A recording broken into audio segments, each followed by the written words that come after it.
Olá, me chamo Marcelo Queiroz, sou médico nuclear e radiologista do Instituto do Câncer do Estado de São Paulo e também do Hospital Sírio-Libanês, aqui em São Paulo. Agradeço o convite para participar do ALASBIM, deste curso de PET-PSMA, e o tema designado para minha aula foi: o PET é uma boa indicação no paciente resistente à castração sem metástases nos exames convencionais? Então, eu preparei uma agenda para explicar para vocês o que exatamente é o câncer de próstata resistente à castração, quais exames de imagem são realizados para definir esse status metastático nesse paciente, para diferenciar entre M0 e M1. Depois vou discorrer sobre vale a pena fazer o PET-PSMA nos pacientes que já são não metastáticos nos exames convencionais. E, por fim, explicar qual o impacto na mudança da conduta baseado nos achados adicionais do PET-PSMA nesse subgrupo de pacientes. Então, primeiro, para entender o que é o câncer de próstata resistente à castração. Na história natural do câncer de próstata, após o tratamento local, em que o paciente tem resposta completa, pode existir um cenário de recidiva, onde a doença, em geral, é sensível ao tratamento hormonal. Porém, com o passar do tempo, esse paciente pode ainda recidivar, apresentar aumento da carga neoplásica, traduzido através do aumento dos níveis de PSA, num cenário em que ele é resistente à castração e passa não mais a responder à terapia antiandrogênica habitual. É esse subgrupo de pacientes que vamos analisar nessa aula. Então, o que é o câncer de próstata resistente à castração? Isso foi definido no PCWG2 como aquele paciente que tem progressão clínica ou bioquímica em vigência de terapia antiandrogênica. Então, esse gráfico mostra e traduz os pacientes em progressão bioquímica, com PSA maior que 2 em 2 aferições consecutivas, ou pacientes com progressão clínica. E aí ele entra no chamado ambiente de castração tumoral com níveis séricos de testosterona normais. E por que é importante identificar esses pacientes? Esses pacientes, uma vez identificados, eles têm que mudar a terapia antiandrogênica habitual para os inibidores de sinalização do receptor de androgênio. Só para citar alguns exemplos, a apalutamida, enzalutamida e darolutamida. Na avaliação desses pacientes, quais são os exames de imagem preconizados para definir o status metastático? Então, o paciente, em geral, é submetido a uma cintilografia óssea de corpo inteiro, a uma tomografia computadorizada de tórax, abdômen e pelve. Eventualmente, esse exame de cintilografia pode ser feito com o SPECT-CT, dando essa imagem um pouco mais tridimensional do paciente.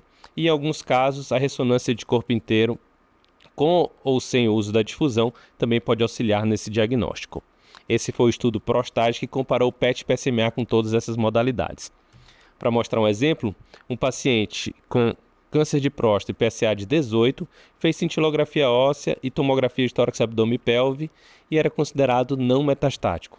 Ao ser submetido ao PET-PSMA, esse paciente tinha metástases linfonodais de tamanho normal e aqui na imagem, metástases ósseas que eram completamente invisíveis, tanto a tomografia quanto a cintilografia óssea, então tornando o paciente de M0 para M1 após o PET-PSMA. Então a gente precisa entender, vale a pena fazer o PET-PSMA nesse subgrupo de pacientes que são resistentes à castração e não metastáticos em todos aqueles exames convencionais ou em combinação deles? Então, mostro esse primeiro estudo que incluiu 67 pacientes com câncer de próstata resistente à castração que foram submetidos ao estadiamento convencional com tomografia e cintilografia óssea ou ressonância de corpo inteiro, em seguida submetidos ao PET-PSMA, aqui com o PSMA-11 marcado com galho 68. E o que foi encontrado? Dos pacientes que eram não metastáticos, 67% deles tiveram upstaging após a realização do PET-PSMA. Isso também foi verdade para aqueles pacientes que já eram metastáticos em linfonodos, também houve um upstaging em cerca de 25% deles. Não houve muita diferença nos pacientes que já eram metastáticos para osso, em que apenas 8% deles tiveram upstage e 8% tiveram downstage após o PET-PSMA. Mas de maneira interessante, os pacientes que eram ditos metastáticos para órgãos, M1C, 47% deles, quase metade, eles receberam um downstage após a realização do PET-PSMA. Um outro estudo um pouco mais robusto, que incluiu aqueles pacientes que tinham os mesmos critérios dos estudos Spartan, Prosper e Aramis, que foram os estudos que aprovaram o uso dos inibidores de segunda geração de andrógeno, que eram pacientes com PSA acima de 2, que tinham doubling time de PSA menor que 10 meses e que na apresentação o Gleason da doença prostática era maior que 8. Então foram selecionados 200 pacientes que foram submetidos ao PET-PSMA e os dados são impressionantes de tal forma que destes 200, 196 tinham doença positiva ao PET-PSMA. E como se distribuiu essa doença? Esse gráfico mostra muito bem, mas eu vou resumir em 2 tipos de pacientes.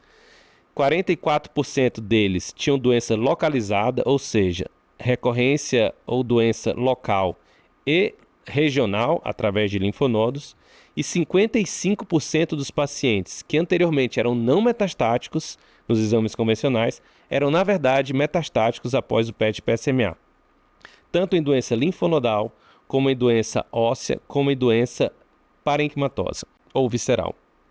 Então, vale a pena fazer o PET-PSMA no paciente não metastático com câncer de próstata resistente à castração? Sim. Esse estudo também demonstrou que 2 leitores têm uma combinação e concordância na leitura quase perfeita. O resultado foi de 97% entre os 2. 30% dos pacientes têm mudança de estadiamento, que inclui tanto upstaging, cerca de 50% dos casos, e interessante também que tem downstaging naqueles pacientes que eram considerados metastáticos para não serem mais metastáticos. Quase todos os pacientes tinham PET positivo e 55% deles era para doença metastática. E qual a forma de apresentação dessa doença metastática? 15% com doença unifocal, apenas uma lesão metastática. 14% com oligometástase, aqui traduzido em 2 a 3 lesões no paciente, e 46% dos pacientes tinham pelo menos 4 metástases chamadas de polimetastáticos. E aí a outra parte dos pacientes positivos tinham doença pélvica exclusiva. O que esse estudo mostrou? Que virtualmente não existe paciente não metastático com câncer de próstata resistente à castração na era do PET-PSMA. Para ilustrar um exemplo, um paciente com tomografia computadorizada, sem evidência de doença secundária na tomografia do estadiamento convencional, quando faz o PET-PSMA, esse paciente tem doença linfonodal pélvica, aqui de tamanho normal, ou seja, impossível de detectar pela tomografia, mas também tem doença linfonodal retroperitoneal. Então o paciente tinha um linfonodo assim acima da bifurcação aórtica, ou seja, já era um paciente M1A e era considerado não metastático no estadiamento convencional com tomografia. O PET-PSMA claramente detecta mais doença do que o estadiamento convencional. Mas o que isso determina? O que isso impacta no desfecho oncológico do paciente? Vai mudar a conduta? Vai melhorar a sobrevida? Vai passar mais tempo para uma segunda progressão de doença? Então, aqueles 200 pacientes do estudo anterior, eles foram seguidos para avaliar qual foi o impacto do PET-PSMA na conduta dos pacientes.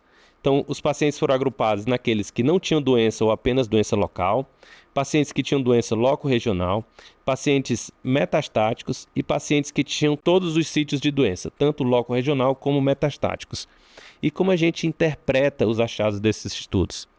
O que se observou foi que a terapia loco-regional foi reservada, na maioria das vezes, para aqueles pacientes que tinham ou doença local ou doença loco-regional. Poucos pacientes metastáticos foram submetidos a essa terapia. Inibidores de segunda geração foram cada vez mais frequentes em doenças mais avançadas, ou seja, pacientes metastáticos, 51% deles foram submetidos aos inibidores seletivos do receptor de androgênio. A SBRT foi guardada para os casos dos pacientes que tinham doença loco-regional ou doença metastática à distância. E a quimioterapia ficou praticamente reservada para aqueles pacientes plurimetastáticos que tinham doença em praticamente todos os sítios. E quais os parâmetros do PET-PSMA foram implicados no desfecho oncológico do paciente? Então, de maneira muito interessante, aqueles pacientes que tinham linfonodos positivos no PET-PSMA, aqueles pacientes que tinham mais de 5 metástases e aqueles pacientes que tinham um grau de captação, ou seja, um SUV máximo acima de 8,4, eles tiveram uma sobrevida global menor em comparação com o outro subgrupo de pacientes. Então, o que se sabe? Qual que é o impacto da conduta após a realização do PET-PSMA? Os achados do PET-PSMA devem ser incorporados àqueles critérios de alto risco do paciente com câncer de próstata resistente à castração. Não só o PSA acima de 2, não só o Gleason acima de 8, mas também aqueles pacientes polimetastáticos ao PET-PSMA que tinham doença linfonodal positiva ao diagnóstico e que tinham alto grau de captação no exame. Um outro caso, para exemplificar, um paciente com cintilografia óssea, essa tinha sim alguns focos de doença ao diagnóstico, porém, quando faz o PET-PSMA, o volume de doença é claramente superior nesse subgrupo de pacientes. Então, por fim, respondendo à pergunta, é uma boa indicação fazer o PET-PSMA no paciente com câncer de próstata resistente à castração não metastático? Sim, sempre que o exame for disponível, ele deve ser realizado. Se for realizado apenas imagem convencional, o paciente está subestadiado. Por quê? O PET é positivo em praticamente todos os pacientes com câncer de próstata resistente à castração e metastático em pouco mais de metade desses pacientes. Porém, a mudança de conduta baseada no PET ainda não tem comprovadamente melhora do desfecho, embora alguns parâmetros do PET-PSMA possam ser incorporados para definir um paciente de maior risco, com menor sobrevida global. Porém, deve ainda ser mantido o uso dos inibidores seletivos de receptor de androgênio que foram baseados em exames convencionais para determinação de conduta. Obrigado a todos pela atenção. Um abraço.